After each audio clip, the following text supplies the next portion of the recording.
All right, now filming is the operation of the R3S2 5-head Maka Mortiser. So here's just a general overview of the machine. We've got the on-off switches over here. So you first have to engage this by turning it on. Then you have to click the on switch, which is right here where my finger is. Then you have to select one of the heads. You'll notice they're all numbered, obviously. The numbers correspond to the heads on the machine. At the back,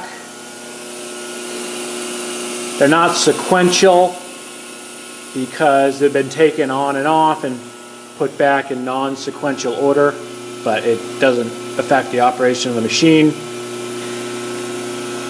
So basically the first order is to go over here, address first on here, then on there. That supplies power to the machine. You also have to have air over here. You want your regulator always to be set at 90 psi, which you can see that it is. The air is connected to the machine. So first, I'll just give you a brief overview, and then we'll run the machine, and then I'll show you how to set it up. So these are the basic tools that you need.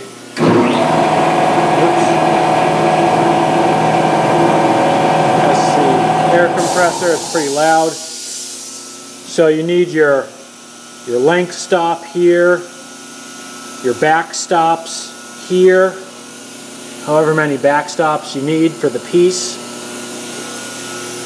You need, these are for setting the swing of the chisel, which I'll show you later. You need a 10mm wrench, a 19mm wrench, this special wrench, which I'll explain later, an adjustable, a very, very large wrench here for adjusting the tappet on the table, which I'll explain, an Allen wrench, here's your manual. So first, I'll just show you the machine operating, and I'll cut a mortise, and once that's done, I'll go in the reverse order, and I'll show you how to set the machine up for the swing of the chisel, the height, table speed, depth stop, all those different things. So I'm going to turn the air compressor on now, so it's going to be loud for a little bit, and then we'll run the machine. If you want to stand here and I'm going to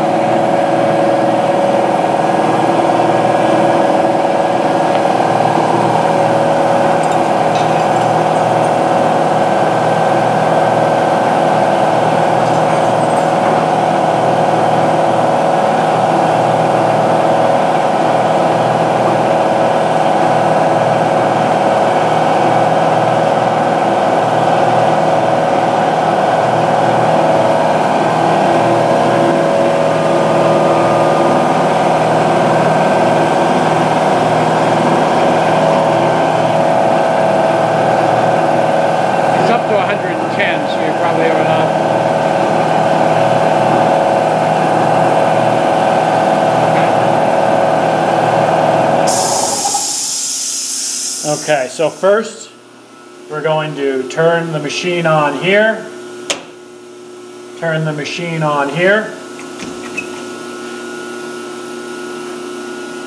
Oop, I turned it off. So it was off, now it's on. Push the on switch here. You select the head that you want to turn on. And in this case, for this demonstration, I'm just going to show you the operation of one head with one set of pneumatic clamps, just to simplify it. So this is head number 3. So you'll notice here there's a stop, there's a forward, and a reverse. And what that means is that the head can swing the chisel both to the right and to the left. If you look over here on the head, the teeth are basically like a saw blade. So if the chisel swings to the left of the machine, you want to put it in reverse. If you flip the chisel over and the teeth are pointed the opposite direction to the right of the machine, then you want to put it in forward. The best way to do it the first time is simply to put the chisel on in one or the other directions and to cycle it through with nothing in front of it, no wood or anything, and watch as it slows its eccentric swing, and you'll see which way it's cutting, and then you'll get a hang for it. But if the teeth are pointing to the left, you put it in reverse. If the teeth are pointing the opposite direction to the left, you have to put it in the forward. So we'll go back to the fuse box here. We're gonna switch the head from stop to reverse. So now it is on. We've got our air on. We've got the machine all set. So when I hit this pedal here, first the double acting cylinders are going to clamp it.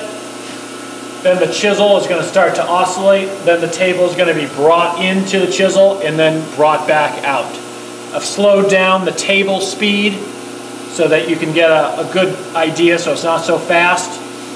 When you hit the pedal, you can stop the cycle at any time by hitting the pedal again. So once you hit the pedal, it's going to go through clamps, oscillation, and then in and out. But you can stop that anytime during the process by hitting the pedal a second time. So for example, we'll put our workpiece in here. You'll see that I've got gauge lines on. I've already set the machine up for the swing to only be between these two lines. So you hit your depth stop here. I'm going to hit the pedal. Now I can, if I wanted to, if something happened, I could stop the whole thing right then and there. So you can stop it at any time in the cycle. So I'll do it again without stopping it.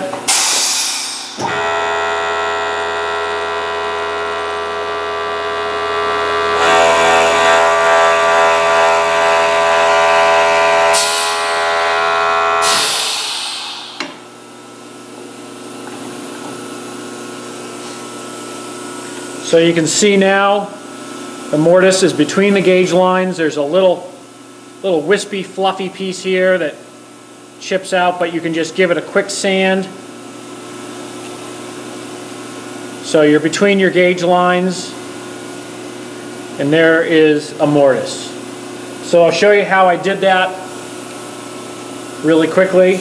I'm going to turn the machine off so that it's safe. So you turn it off here. Put it to the stop position. So now everything is off. What you want to do first is we'll go over here. So we'll demonstrate on this head just so it's clear so there's not a bunch of stuff around. The first thing you want to do is come over here. Is take your big wrench. You want to come over here to, this is the tappet on the advance unit. This is the pneumatic advance unit that pushes the table back and forth.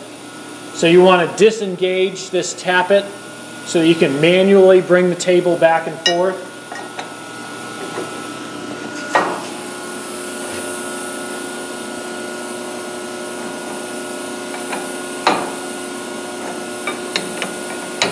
By loosening that and then putting the wrench on here, you can now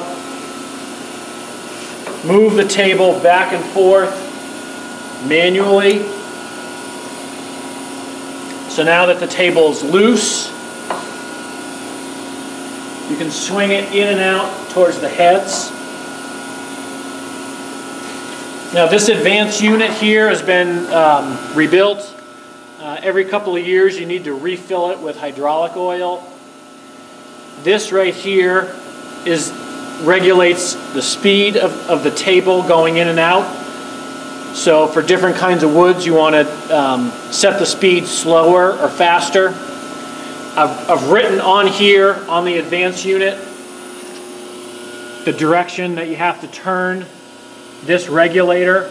So you spin the regulator counterclockwise to increase the table feed rate, and obviously clockwise to decrease the table feed rate. You can get the table to go quite fast. I always slow it down a little bit. It keeps the knives sharper, longer. So you spin this in either direction depending on whether you want to increase or decrease the table feed rate. So now you've got this disengaged, the tappet, and we want to go over here. This is our example head right here. You can now adjust the head laterally this way. Underneath here, this head is hung on this dovetailed way. It's a dovetail underneath here and a dovetail here. There's a gib back here that you tighten or loosen. So to loosen it, you just go back here with a wrench and back off the machine screw. And once you do that, then you can engage this hand wheel. You put a small rod through this hole, and that mates with a nib in there. And then you can adjust your heads up and down the machine. So that's that adjustment. And then obviously you have to tighten the gib back up, otherwise if you try to run it, the head will jump up and down and it'll vibrate. You stay right there, I'll be right back.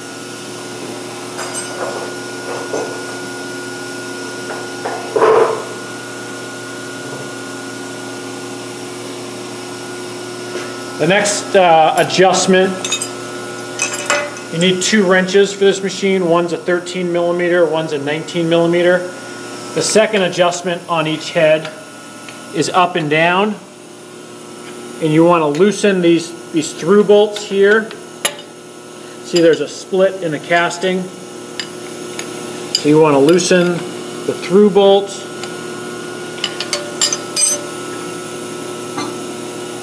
Then use this wrench here, and that will bring the head up. You can see it's moving in this split sleeve here, so you want to move that up, or you can conversely move it down. Then you obviously have to tighten these back up once you got to your desired height. So that's that adjustment. The next adjustment is you want to adjust for the swing of the chisel. So you got to take off these nuts and the pressure bar. So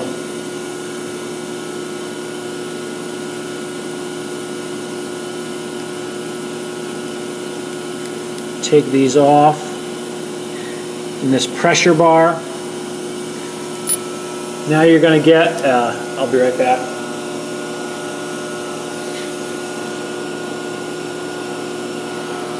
Now you're going to get a sample cutter, and again you want to figure out if you have to put it in the reverse or the forward gear. So the reverse gear is with the teeth pointing to the left of the machine. The forward gear is the teeth pointing to the right of the machine. So we'll put them all in the same direction so we don't get screwed up. I'll be right back. So we swing this around. So we'll put our chisel on, put the pressure bar back on, put our nuts back on.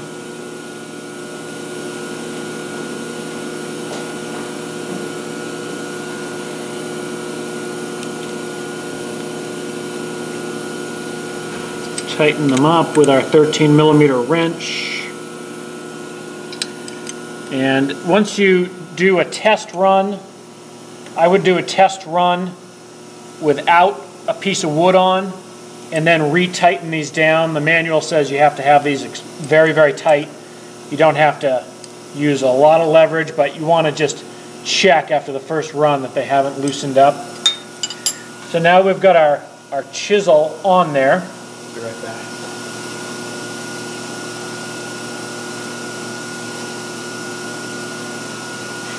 Our first adjustment is going to want to be the up and down for where you position the.